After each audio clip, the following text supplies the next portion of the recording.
السلام علیکم ورحمۃ اللہ وبرکاتہ۔ الحمدللہ رب العالمین والصلاة والسلام علی رسولہ الکریم وعلی آلہ واصحابہ اجمعین، اما بعد۔ میں سب سے پہلے اللہ سبحانہ و تعالیٰ کا شکر بجا لاتا ہوں، بے پایا درود و سلامتی ہو محمد مصطفیٰ صلی اللہ علیہ وسلم پر۔ محترم ناظرین کرام، 21ویں پارے کے بارے میں کچھ معلومات حاصل کرنے کی انشاءاللہ آج ہم سعادت حاصل کریں گے۔ 21ویں پارے میں اگر آپ دیکھیں گے تو لگ بھگ شروع میں 24 آیتیں سورہ عنکبوت کی آپ کو ملیں گی۔ سورہ عنکبوت ویسے تو 20ویں پارے میں 20 پارے میں سورہ عنکبوت کا ایک حصہ ہم کو ملا تھا، لیکن اس میں سے 24 آیتیں کا تسلسل، ان آیتوں کا تسلسل ابھی بھی جاری ہے۔ تو 24 آیتیں سورہ عنکبوت کی ہے، پھر اس کے بعد سورہ عنکبوت نمبر 29، اور اس کے بعد ہے سورہ روم، سورہ نمبر 30، اور سورہ نمبر 30 لگ بھگ 60 آیتیں آپ کو سورہ روم کی اور ملیں گی۔ پھر اس کے بعد سورہ لقمان، سورہ نمبر 31 بھی، یہ سورہ بھی اس پارے کے اندر آپ کو ملے گا۔ پھر اس کے بعد ہے سورہ سجدہ، یہ ایک چھوٹی سورت ہے، یہ مکمل سورت بھی آپ کو 21ویں پارے میں ملے گی۔ اور اس کے بعد ہے سورہ احزاب کا ایک کچھ حصہ آپ کو اس پارے میں ملے گا۔ سورہ احزاب کا ایک بہت بڑا حصہ آپ کو اس کے بعد والے پارے میں یعنی کہ 22ویں پارے میں ملے گا۔ تو یہ ہے ایک اوورال ایک نقشہ، ایک خاکہ جو آپ کو 21ویں پارے میں آپ کو اس بات کا خیال رکھتے ہوئے، یہ دھیان میں رکھتے ہوئے سننا ہے، تاکہ ہم کچھ اسباق، کچھ ہدایات، کچھ ہمارے لیے کیا کنیکٹیوٹی ہے، ہماری زندگی کے لیے اس میں کیا اسباق ہے۔ تو 21ویں پارے میں آئیے پہلے ہم پڑھتے ہیں سورہ عنکبوت کا کچھ حصہ۔ یہ جو آخری حصہ ہے، جو 24 آیتیں ہیں، اس کے اندر آپ غور کریں گے تو اس میں رسالت پر جو اعتراضات تھے اس کے جوابات ہیں، اور اسی طریقے سے اللہ سبحانہ تعالیٰ کی توحید میں جو خلل تھا، کفار قریش اللہ کو رب مانتے تھے، لیکن جب سجدے دینے کی باری آتی تھی تو اللہ کے ساتھ ساتھ دوسروں کو بھی جوڑ دیتے تھے۔ جب ان سے پوچھا تھا ایسا کیوں، جب پیدا کرنے والا وہی ہے، اور جب آپ کہتے ہیں کہ یہ 360 بت پیدا نہیں کرتے ہیں، تو پھر پیدا کرنے والا جب اکیلا ہے تو تمہاری عبادتیں بھی اس اکیلے کی طرف ہی جانی چاہیے۔ تو وہ کیا کہتے ہیں؟ وہ کہتے ہیں سجدے پہنچانے والے بھی تو کوئی ہونا چاہیے نا۔ مَا نَعْبُدُهُمْ إِلَّا لِيُقَرِّبُونَا إِلَى اللَّهِ زُلْفَىٰ، یہ ہماری عبادتوں کو پہنچاتے ہیں، نعوذ باللہ۔ جو اللہ تعالیٰ پیدا کرنے پر قادر ہے، کیا تم کو ڈائریکٹ نہیں سن سکتا؟ وہ کیا ڈائریکٹ تمہاری باتیں سن نہیں سکتا؟ کیا تمہاری فریاد کو نہیں پہنچ سکتا؟ کیوں تم دوسرے راستے سے آ رہے ہو؟ کیوں تم اللہ کے ساتھ کسی کو شریک کر رہے ہو؟ یہ الگ الگ فلسفی کے ذریعے سے تو اس طریقے سے گفتگو بھی آئی ہے، اور آخرت کا بھی ذکر آیا ہے، توحید، رسالت، توحید، آخرت، یعنی کہ جنرلی جو آپ دیکھتے ہیں مکی صورتوں کے اندر جو ٹاپک ہوتا ہے، ان ٹاپکس کا بھی اس میں خیال رکھا گیا ہے۔ سورہ عنکبوت میں آپ 21ویں پارہ جیسے ہی کھولیں گے تو 21ویں پارے کے شروع کے اندر جو لوگ نبی اکرم صلی اللہ علیہ وسلم کی نبوت پر اعتراض کر رہے ہیں، ان کو جان لینا چاہیے۔ وہ لوگ کہہ رہے ہیں کہ نبی اکرم صلی اللہ علیہ وسلم نے اپنی طرف سے گھڑ لیا ہوگا۔ ارے ایسا کیسے ہو سکتا ہے؟ وَمَا كُنْتَ تَتْلُو مِن قَبْلِهِ مِن كِتَابٍ وَلَا تَخُطُّهُ بِيَمِينِكَ إِذًا لَارْتَابَ الْمُبْطِلُونَ۔ اتنا آسانی سے اللہ سبحانہ و تعالیٰ کہہ رہے ہیں، یہ لوگ کتنے بیوقوف ہیں۔ یہ کہتے ہیں کہ محمد صلی اللہ علیہ وسلم اپنی طرف سے لکھ لیا۔ اللہ کے نبی، آپ اس سے پہلے کوئی کتاب پڑھے ہوئے نہیں ہیں، کسی نے آپ کو پڑھایا نہیں، اور آپ اپنے سیدھے ہاتھ سے لکھنا تک نہیں جانتے۔ یعنی نبی اکرم صلی اللہ علیہ وسلم کا امی ہونا، آپ کا نہ لکھنا، اس بات کی دلیل ہے کہ نبی اکرم صلی اللہ علیہ وسلم کہیں سیکھ کر آئے نہیں۔ پھر ایسا امی، ایک ڈیزرٹ میں رہنے والا، ایسی بڑی بڑی باتیں پھر کہاں سے پیش کر رہا ہے؟ اس کا مطلب اکلا کہ کوئی ہے، ایک اللہ سبحانہ و تعالیٰ جو اس امی پر نازل کر رہے ہیں۔ انسائکلوپیڈیا بریٹانیکا میں بھی اسی انداز میں کہا کہ جو امی ہے، جو پڑھ نہیں سکتا، وہ قرآن مجید کی ایسی ایسی باتیں، قرآن مجید میں ایسی ایسی باتیں، اس کا مطلب یہ نکلا کہ سیدھا سادہ ثبوت ہے۔ ولیم کیت مورے نے بھی، اور اسی طریقے سے مورس بوکائے، دنیا کے بڑے بڑے سائنسدان یہ سوچ کر حیرت زدہ ہو جاتے ہیں کہ وہ ڈارک ایج، وہ ایسا زمانہ جہاں پر 1400 سال پہلے کوئی ریسرچ نہیں، کوئی اندھیرا ہی اندھیرا، کوئی ریسرچ نہیں، ایسے وقت پر ایک ڈیزرٹ میں رہنے والا ایک امی اگر قرآن مجید میں ایسی ایسی باتیں پائی جاتی ہے جس کا مطلب نکلا کہ کائنات کے وہ تفصیلات، وہ زمین کے وہ تفصیلات، رحم مادر کے وہ تفصیلات اور سمندر کے وہ تفصیلات، ان سب کو پیدا کرنے والے نے ہی اتارا ہوگا، کیونکہ تفصیلات وہ جانتا ہے جس نے ان سب کو پیدا کیا۔ تو اس سے کنیکٹیوٹی پتہ چلتی ہے اور ان لوگوں کا اعتراض ختم ہو جاتا ہے جو یہ سمجھتے ہیں کہ نعوذ باللہ نبی اکرم صلی اللہ علیہ وسلم نے اپنی طرف سے گھڑ لیا۔ کتنا آسانی کے ساتھ قرآن مجید پڑھنے پر آدمی کو ہدایت مل سکتی ہے اگر وہ غور کرے کہ اللہ نے قرآن مجید میں جگہ جگہ لاجک دی ہے اور سمجھانے کی اللہ نے ایک عام عقل انسان کو بڑی آسانی سے اللہ سبحانہ و تعالیٰ نے ہدایت فراہم کی ہے کہ وہ غلطیوں کے بہور سے باہر نکل آئے۔ پھر آگے اللہ سبحانہ و تعالیٰ پھر کس طریقے سے شرک کو اڑا رہے دیکھیں، وَلَئِن سَأَلْتَهُم مَّنْ خَلَقَ السَّمَاوَاتِ وَالْأَرْضَ مَا خَلَقَ السَّمَاوَاتِ وَالْأَرْضَ وَسَخَّرَ الشَّمْسَ وَالْقَمَرَ۔ آگے اللہ سبحانہ و تعالیٰ کہہ رہے آسمان کس نے پیدا کیے، زمین کس نے پیدا کیے، سورج اور چاند کو کس نے مسخر کیا۔ اب وہ لوگ تو یہی کہتے ہیں اللہ، پھر اللہ تعالیٰ کہہ رہے پھر کہاں سے تم بھٹکے جا رہے ہو، اور جب عبادت کا مسئلہ آتا ہے تو تم کسی اور کو کیوں دیتے ہو۔ دیکھا آپ نے توحید کو کتنے پیارے انداز میں، یعنی ربوبیت جو مان رہے اس کو بنیاد بنا کر توحید الوہیت کی طرف لایا گیا، شرک سے روکا گیا۔ اللہ کو رب مان لینا کافی نہیں ہے، اللہ ہی کی عبادت کریں گے یہ بھی ماننا بہت ضروری ہے۔ اس نے پیدا کیا، اس نے پیدا کیا، عبادت کہیں اور تھوڑے دیں گے کیا؟ جس نے پیدا کیا اس کو عبادت دینی چاہیے۔ ماتھا جو ٹکنا ہے اسی کے حکم سے ٹکے گا جس نے اس ماتھے کو پیدا کیا۔ یہ ہے سمپل سی لاجک۔ پھر اس کے بعد آگے اللہ سبحانہ تعالیٰ نے آخرت کا بھی ذکر کیا سورہ عنکبوت کے آخر میں۔ اس سورت کا جب اختتام ہو رہا ہے سورہ عنکبوت کا، اس میں بتایا گیا وَمَا هَذِهِ الْحَيَاةُ الدُّنْيَا إِلَّا لَهْوٌ وَلَعِبٌ وَإِنَّ الدَّارَ الْآخِرَةَ لَهِيَ الْحَيَوَانُ۔ یہ دنیا تو بس کھیل کود ہے، اصل جو ٹھکانہ ہے وہ تو آخرت کا ٹھکانہ ہے، قرآن مجید میں بتایا جا رہا ہے۔ اور سورہ عنکبوت کے اندر آزمائشیں کیسے آتی ہیں اور آزمائش سے بچنے کا طریقہ کیا ہے، قرآن۔ آزمائش سے بچنے کا طریقہ کیا ہے، نبیوں والا راستہ۔ اور جو اللہ اور اس کے رسول صلی اللہ علیہ وسلم کے بتلائے ہوئے راستے پر ڈٹ جاتا ہے وہی آدمی آزمائش سے محفوظ رہتا ہے۔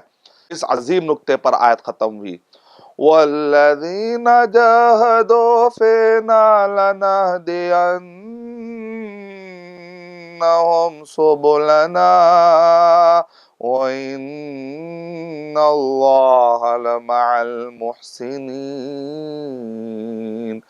جو لوگ ہماری راہ میں جد و جہد کرتے ہیں، محنت کرتے ہیں، استقامت کے ساتھ ڈٹے ہوئے لگے ہوئے ہیں، اللہ تعالیٰ کیا کہہ رہے ہیں، ہم ان کو راستے عطا کرتے ہیں۔ جو داعی حضرات ہے، جو دعوتی کام کرنے والے، ان کے لیے کس کے اندر تسلی ہے کہ دیکھو تم جب دین کے کام میں لگے ہوئے، مصیبتیں آتی ہیں، آزمائشیں آتی ہیں، تو اللہ تعالیٰ خود کہہ رہے ہیں الف لام میم احسب الناس ان يتركوا ان يقولوا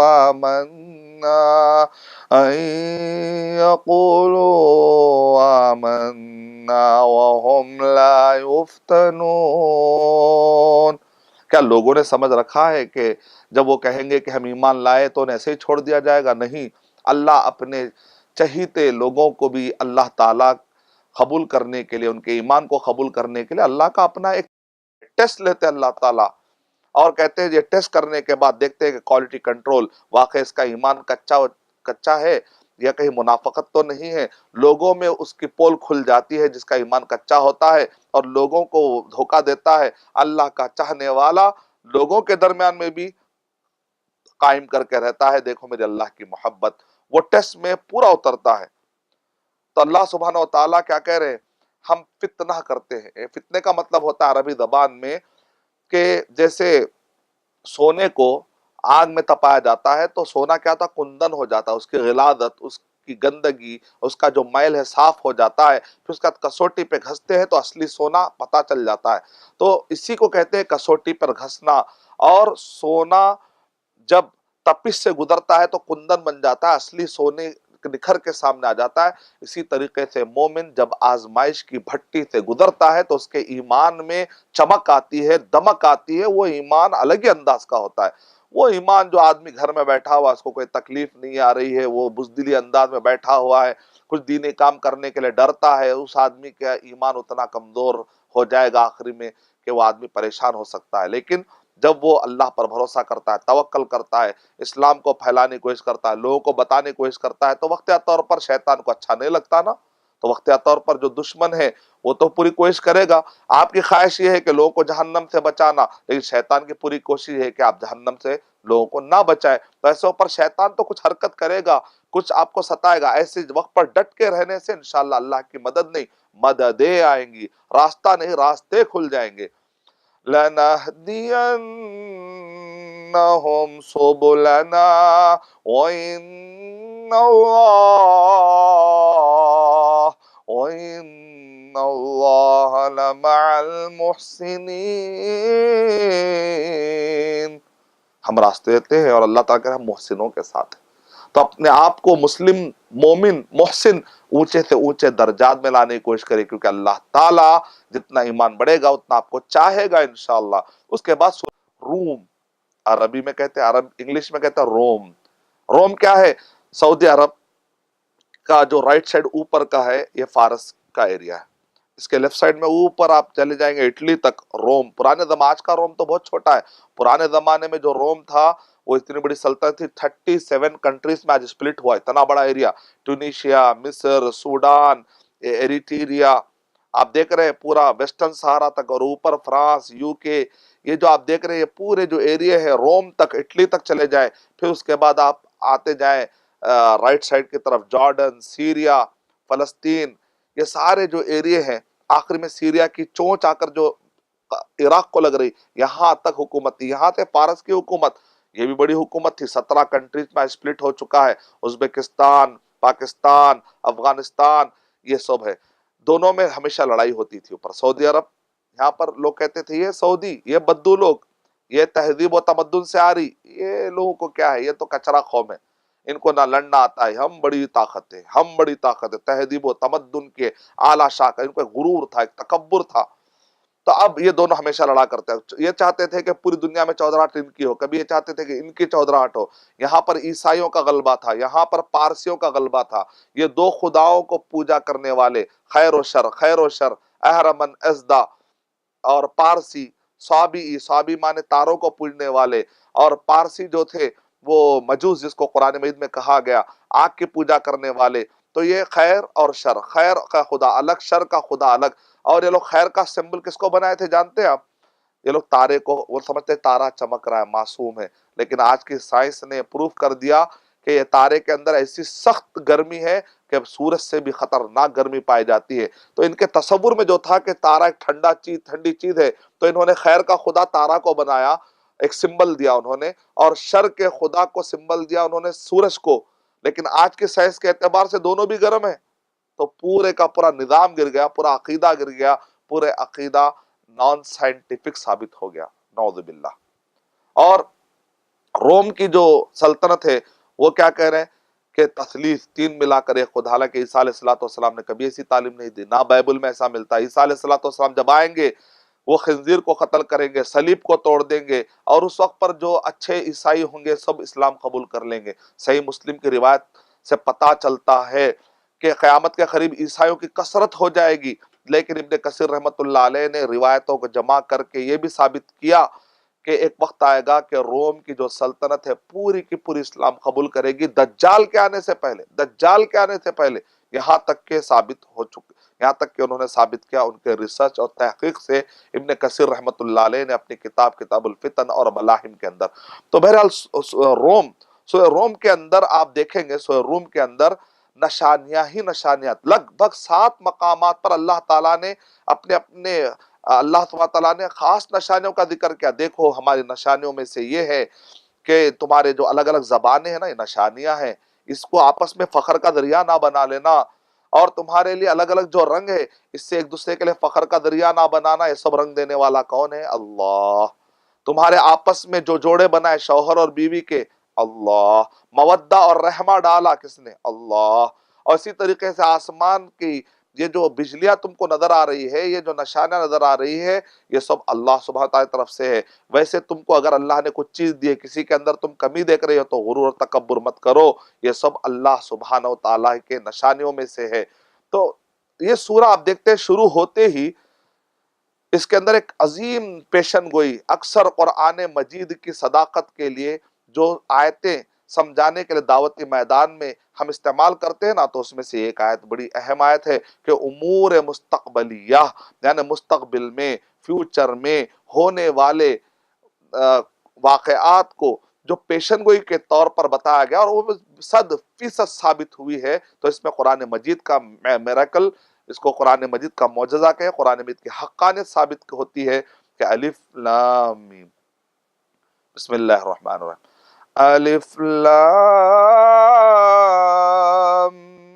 میم غلبت الروم۔ کیا کہہ رہے؟ روم مغلوب ہو گیا۔ تو اب جو کفار قریش تھے، چونکہ یہ بت پرستی کر رہے تھے تو مجوس کو بہت چاہتے تھے، روم کے بارے میں ان کا تصور تھا یہ عیسائی ہے، اہل کتاب ہے، اور نبی اکرم صلی اللہ علیہ وسلم بھی چونکہ آسمان سے وحی نازل ہونے کی بات کر رہے تھے، تو یہ کفار قریش اہل کتاب یہودی اور عیسائیوں کے بارے میں بھی ان کا تصور یہ تھا کہ ایسا کیسا ہو سکتا ہے کہ ایک انسان ایک انسان رسول بن جائے، ایک بشر رسول بن جائے، محمد صلی اللہ علیہ وسلم بھی انسان ہے، ایسا کیسا ہو سکتا ہے کہ رسول بن جائے، بڑے شک میں تھے۔ تو انہوں نے کیٹیگری میں ڈال دیا کہ اہل کتاب کے ساتھ محمد صلی اللہ علیہ وسلم یہ کیٹیگری کے، اور ہمارا جو تعلق ہے وہ مجوسیوں سے ہے۔ تو اپنے آپ کو اور مجوسیوں سے بڑا گہری مماثلت رکھنے کی کوشش بھی کیا کرتے تھے، اور جیسے ہی مجوسی غالب ہو گئے، کیونکہ ہمیشہ لڑائی چلتے رہتی تھی، کبھی یہ غالب آتے تھے کبھی یہ غالب، جب فارس کے لوگ غالب آ گئے روم پر، تو ایسے وقت پر بغلے بجانے لگے کفار قریش۔ یعنی جس طریقے سے آج فارس کے لوگ غلبہ پائے، کامیاب ہو گئے، اور روم کے لوگ جو وحی کا دعویٰ کرنے والے تھے، اہل کتاب ہونے کا دعویٰ کرنے، وہ لوگ ہار گئے۔ اے محمد صلی اللہ علیہ وسلم، اے محمد صلی اللہ علیہ وسلم کو ماننے والے، ہم بھی تم پر ایک دن غلبہ پا جائیں گے، تمہارا نقصان ہونے والا ہے۔ ایسے وقت پر ابو بکر رضی اللہ تعالیٰ عنہ جیسے آیتیں نازل ہوتی ہے، ایک سے جا کر کہتے ہیں کہ چلو ہم شرط لگاتے ہیں، وہ یہ ہے کہ قرآن مجید میں کہتے ہیں فی بضع سنین، 9 تک کم سے کم آپ دیکھیں گے، آخری جو حد ہوتی ہے 9، تو 9 نبی پہلے تو انہوں نے کم سال کہے تھے، لیکن نبی اکرم صلی اللہ علیہ وسلم نے کہا بضع کہتے ہیں 9 تک، تو 9 تک تم لگا لو۔ 9 سال کے اندر اندر ایسا واقعہ ہونے والا ہے کہ وَهُمْ مِنْ بَعْدِ غَلَبِهِمْ سَيَغْلِبُونَ، مغلوب ہونے کے بعد دوبارہ غالب ہو کر رہیں گے روم، کیونکہ روم کا اتنا نقصان ہوا تھا، اتنا نقصان ہوا تھا، کسی کو یقین ہی نہیں تھا کہ واپس ہو سکتے ہیں۔ یہاں تک کہ کفار قریش نے کہا کہ چلو شرط منظور ہے، لیکن ابو بکر رضی اللہ تعالیٰ عنہ کا ایمان دیکھیں گے، قرآن میں نازل ہوا 9 سال کے اندر ہوگا تو ہوگا، یہ عقیدہ، یہ ایقان، یہ تصدیق اللہ تعالیٰ ہمارے اندر بھی دے اسلام کے بارے میں، یہ محبت اسلام کے بارے میں اللہ تعالیٰ ہمیں عطا کر دے۔ اور ایسے ہی ہوا کہ اللہ سبحانہ وتعالیٰ کہہ رہے ہیں کہ وَيَوْمَئِذٍ يَفْرَحُ الْمُؤْمِنُونَ، ایک ایسے وقت پر روم غالب ہوگا جس دن مسلمان بہت خوش ہوں گے۔ جب جنگ بدر جیت کر مسلمان لوٹ رہے تھے، بڑے خوش تھے، ان کو خوشخبری ملتی ہے کہ پیشن گوئی پوری ہوئی، 9 سال کے اندر اندر وہ واقعہ پورا ہوتا ہے اور روم دوبارہ غلبہ پاتا ہے۔ اس لحاظ سے کفار قریش کو ڈبل غم ہوا، ایک تو خود ہارے، دوسرا وہ جو گمان تھا کہ روم واپس غلبے میں نہیں آ سکتے، اللہ تعالیٰ نے خوشخبری عطا کی۔ تو سورہ روم پڑھنے سے پتہ چلتا ہے کہ اللہ کی حکمت باہرہ، اللہ کے نعم باہرہ، نعم جلیلہ جو نعمتیں ہیں، اور اللہ سبحانہ وتعالیٰ نے کائنات میں جو نشانیاں بتائی ہے تاریخ اعتبار سے، اور اسی طریقے سے اللہ کتنا غالب ہے، دیکھیے کہ جو اللہ نے اتار دیا، جو اللہ نے کہہ دیا وہ ہو کر رہے گا، کن فیکون، ہو تو بس وہ چیز ہو ہی جاتی ہے۔ تو اس طریقے سے بہت ساری معلومات ہم کو سورہ روم میں ملتی ہے۔ سورہ روم میں آیت نمبر 30 میں فطرۃ اللہ التی فطر الناس علیہا لا تبدیل لخلق اللہ ذالک الدین القیم۔ اللہ تعالیٰ کرے فطرت اسلام۔ ابن تیمیہ رحمۃ اللہ علیہ نے کہا فطرت سے مراد یہاں پر اسلام ہے، اللہ نے ہر ایک کو اسلام پر پیدا کیا، جیسا کہ حدیث میں نبی اکرم صلی اللہ علیہ وسلم نے ارشاد فرمایا کل مولود یولد علی الفطرہ، ہر بچہ فطرت اسلام پر پیدا ہوتا ہے، فابواہ یہودانہ او ینصرانہ او یمجسانہ، لیکن ان کے ماں باپ کیا کرتے ہیں؟ اس کو یہودی بنا دیتے ہیں، نصرانی بنا دیتے ہیں اور مجوسی بنا دیتے ہیں۔ اور یسلمانی نہیں کہا گیا، مسلمان بنا دیتے نہیں کہا، کیونکہ ہر بچہ فطرت اسلام پر پیدا ہوتا ہے۔ لیکن جب بچہ ماں باپ یا اس کو ماحول کیا کر دیتا ہے، اس کو دوسرا پر لے جاتا ہے۔ اسلام سیکنڈ نہیں ہے، اسلام تو اصل ہے، سیکنڈ جو دوسرے بھٹک کر دوسرے راستوں پر جاتے ہیں وہ بعد میں یہ تبدیلی آتی ہے۔ بعد میں اسلام لانے کی بات کا، اصل تو فطرت میں اسلام ہے ہی نا۔ اور آیت نمبر 41 42 43 آپ پڑھتے جائیے تو اس کے اندر اللہ آیت نمبر 39 میں بتایا گیا حرام مال نہ کماؤ، درمیان میں نصیحت بھی ہے۔ 41 42 میں بتا دیا گیا ظہر الفساد فی البر والبحر بما کسبت ایدی الناس لیذیقہم بعض الذی عملوا لعلہم یرجعون۔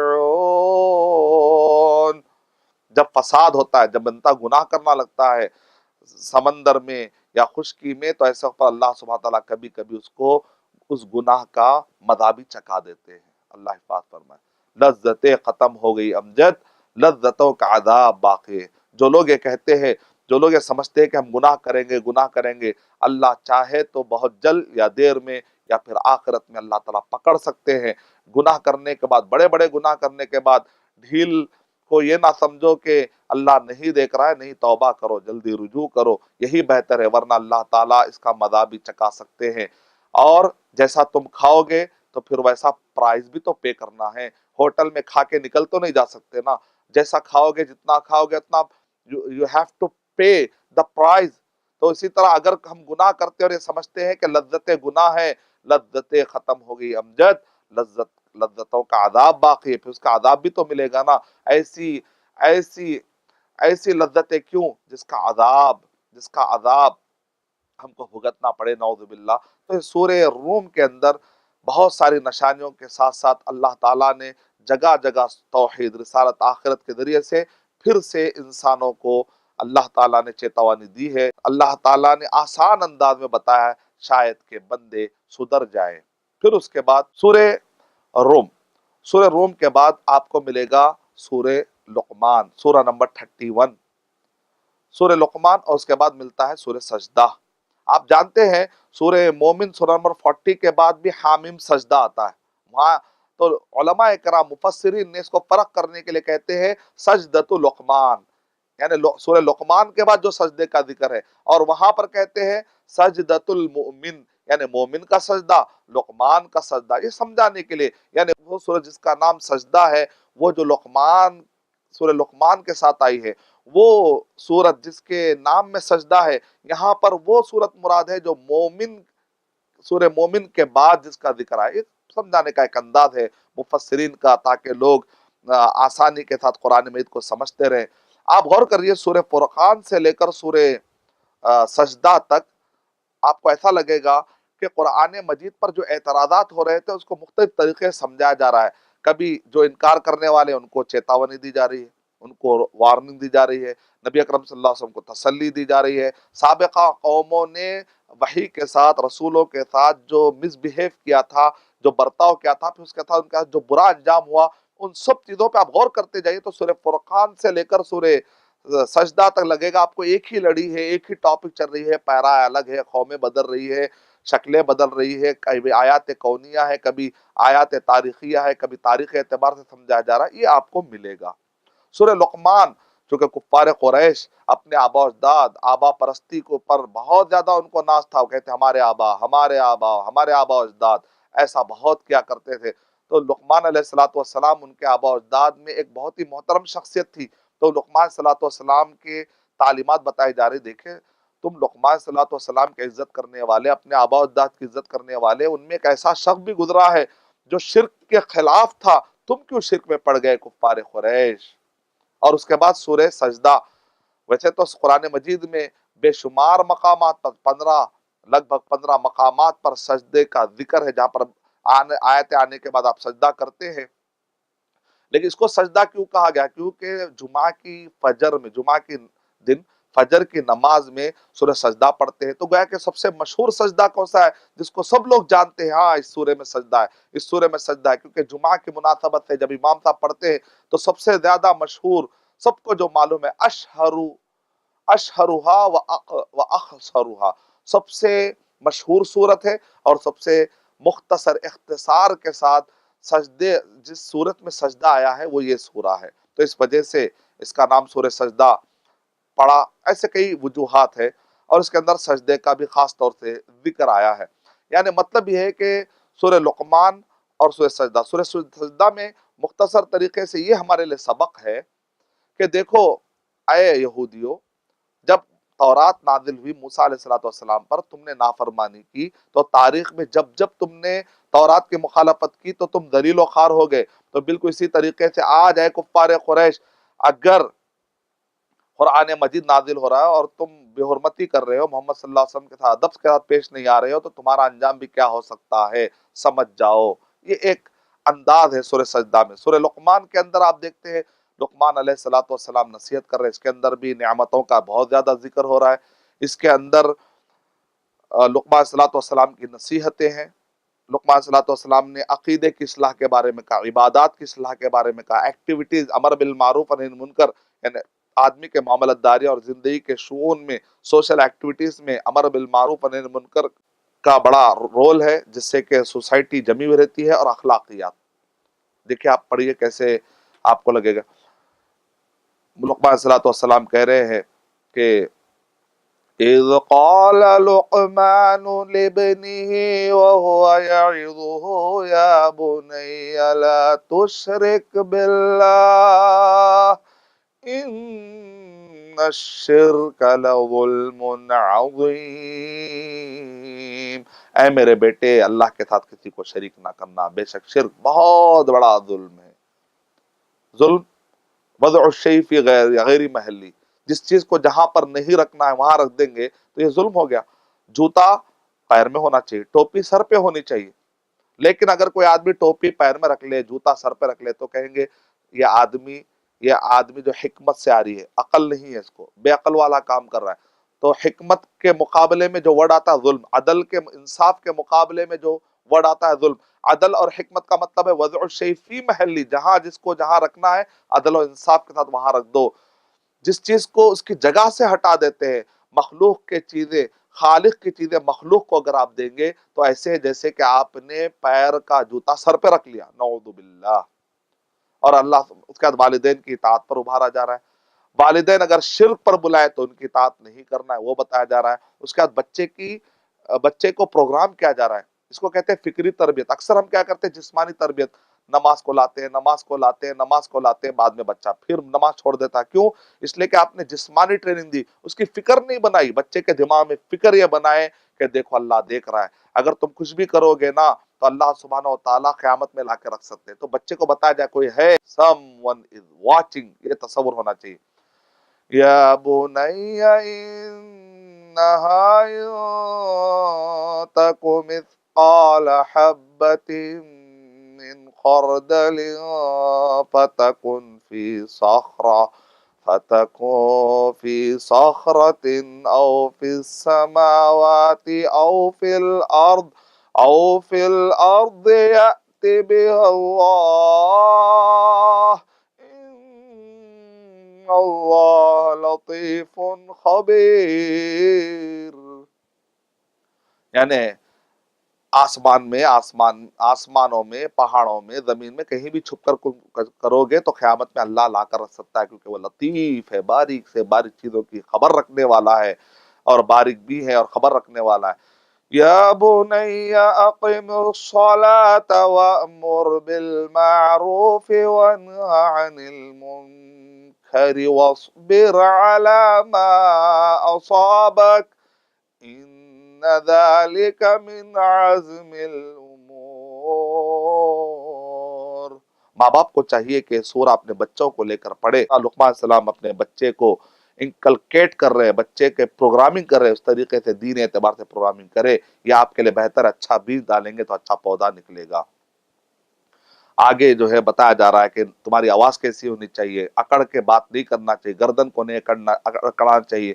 پھر آگے 5 وہ غیب کے بارے میں بتایا جا رہا ہے۔ اللہ سبحانہ تعالیٰ فرما رہے ہیں کہ بارش کب ہوگی، اور اسی طریقے سے رحم مادر میں جو جو تبدیلیاں آتی ہیں ان تبدیلیوں کی جو خبر ہوتی ہے، یہاں تک کہ بچہ مذکر ہوگا، مؤنث ہوگا، میل ہوگا، فیمیل ہوگا، کیا کیا تبدیلی، یہاں تک کہ فیوچر میں وہ کیا کام کرے، ہر قسم کی حالات کے بارے میں جاننے والا۔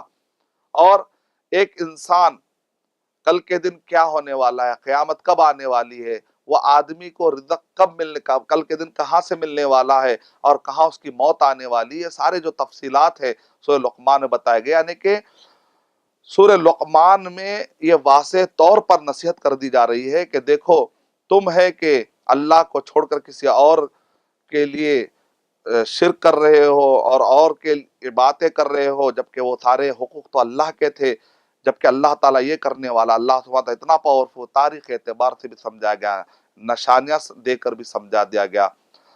جیسے کہتے ازبغ علیکم، یعنی اللہ نے اوپر سے نیچے تک جو ہم کو نشانیوں میں، اور اللہ نے جو نعمتیں دی ہیں ان نعمتوں کی پر غور نہیں کرتا آدمی، اگر غور کرے گا تو شرک نہیں کرے گا۔ توحید، رسالت، آخرت۔ سورہ سجدہ کے اندر، سجدہ کا مطلب ہے خضوع، خشوع اور خضوع، یعنی جو قوم اللہ کے کی بات آنے کے بعد جھکتی نہیں ہے، مانتی نہیں ہے، ہٹ درمی کرتی ہے۔ تو بنی اسرائیل میں کیا ہوا، جب وہ لوگ ہٹ درمی کرنے لگے اللہ نے امامت چھین لی، ان کو ذلیل کر دیا۔ لیکن جب بنی اسرائیل وحی کے مطابق چلنے لگے، اللہ نے ان کو امامت دی کہ نہیں دی؟ امامت دی۔ وَجَعَلْنَا مِنْهُمْ أَئِمَّةً يَهْدُونَ بِأَمْرِنَا لَمَّا صَبَرُوا وَكَانُوا بِآيَاتِنَا يُوقِنُونَ۔ لما صبروا، جب وہ لوگ، ان کے اندر صبر کی عادت آ گئی، سنجیدگی آ گئی۔ پہلے بے صبرے ہو رہے تھے، اے موسیٰ یہ کیا ہے، اے موسیٰ یہ کیا ہے، اے موسیٰ یہ کیا ہے، اب صبر کے ساتھ، سنجیدگی کے ساتھ ماننے کی کیپیسٹی آگے۔ وَكَانُوا بِآيَاتِنَا يُوقِنُونَ، اور اللہ کے نشانیوں اور آیتوں پر یقین۔ یہ دو چیزیں امت کو واپس لاتی ہے۔ آج امت مسلمہ پر زوال ہے، ہمارے اندر بے صبری ہے، ہم جلدی نا امید ہو جاتے ہیں، اور دین پر چلنے کے لیے ہمارے پاس صبر نہیں ہے، ہم دین کو چھوڑ رہے ہیں۔ صبر آئے گا تو دین پر چلنے کی طاقت آئے گی، تو دین پر چلنے کے لیے، اطاعت پر چلنے کے لیے بھی صبر چاہیے، گناہوں سے بچنے کے لیے بھی صبر چاہیے، مصیبتوں پر صبر چاہیے۔ جب یہ صبر کی کیفیت پیدا ہو جائے گی اور اسلام پر ہمیں یقین ہوگا کہ یہی ہمارے کامیابی کی ضمانت دینے والا ہے، تو تب جا کر ہم جو ہے غالب ہو جائیں گے، یہ جو زوال کی جو کیفیت ختم ہو جائے گی۔ تو سورہ سجدہ کے اندر جو اللہ کی تعلیمات کو مان لیا وہ کامیاب، جو اللہ کی تعلیمات سے روگردانی کیا وہ ناکام۔ سورہ احزاب، اس کے بعد سورہ نمبر 33 ہے۔ یہ سورہ جیسا کہ علماء اکرام کہتے ہیں کہ خواتین کو سورہ نور سورہ نمبر 24، سورہ نساء سورہ نمبر 4، سورہ ممتحنہ سورہ نمبر 60، اور اسی طریقے سے سورہ تحریم سورہ نمبر 66، اور خاص طور سے سورہ احزاب خواتین کو پڑھانا چاہیے۔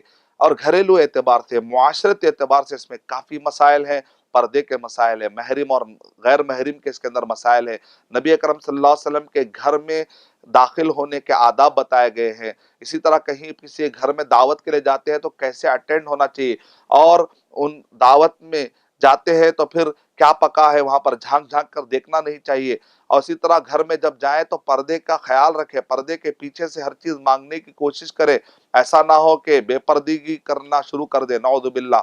یہ سورہ احزاب کے اندر یہی بتایا گیا، ٹکڑیاں، یعنی کفار قریش کے بہت سارے گروپ مل کر نبی اکرم صلی اللہ علیہ وسلم پر انہوں نے حملہ کیا، اس نیت کے ساتھ کہ تاکہ مدینے کے اندر نبی صلی اللہ علیہ وسلم اور صحابہ کا یہ گروپ ختم کر دیں۔ لیکن الحمدللہ ایسے وقت پر بھی صحابہ اکرام ڈٹے رہے۔ هُنَالِكَ ابْتُلِيَ الْمُؤْمِنُونَ وَزُلْزِلُوا، وہاں پر مومنوں کو آزمائش میں ڈالا گیا. یہاں تک کہ آتا ہے زاغت الابصار وبلغت القلوب الحناجر وتظنون باللہ الظنون. حالت یہ ہوتے تھے منہ کو کلیجے آ کر لگنا، منہ تک کلیجے آ گئے، مطلب ہے کہ خطرناک، آنکھیں پتھرا گئی. یعنی ایسے حالات میں مدد کس نے کی؟ اللہ. تو الحمدللہ سورہ احزاب میں بہت سارے تعلیمات ہیں، انشاءاللہ ہم اس کو سیکھیں گے ہمارے اگلے ایپیسوڈ میں، جب ہم 22ویں پارے میں آپ کے سامنے گفتگو کریں گے. 22واں پارے کے بارے میں کچھ چیزیں ہم بتائیں گے. تو انشاءاللہ اور بھی سورہ احزاب کا ایک بہت بڑا حصہ 22ویں پارے میں بھی لگتا ہے. تو انشاءاللہ اگلے ایپیسوڈ میں ہم آپ کے سامنے 22ویں پارے سے متعلق اور بھی باتیں انشاءاللہ، اور سورہ احزاب سے متعلق اور بھی باتیں رکھیں گے انشاءاللہ. میں اللہ تعالیٰ سے دعا کرتا ہوں کہ اللہ سبحانہ و تعالیٰ مجھے اور آپ سب کو قرآن مجید میں گہرائی اور گہرائی سے غور و تدبر کر کے اپنی زندگیوں میں اس کو نافذ کرنے توفیق عطا فرمائے. آمین. وآخر دعوانا الحمد للہ رب العالمین. السلام علیکم ورحمۃ اللہ وبرکاتہ.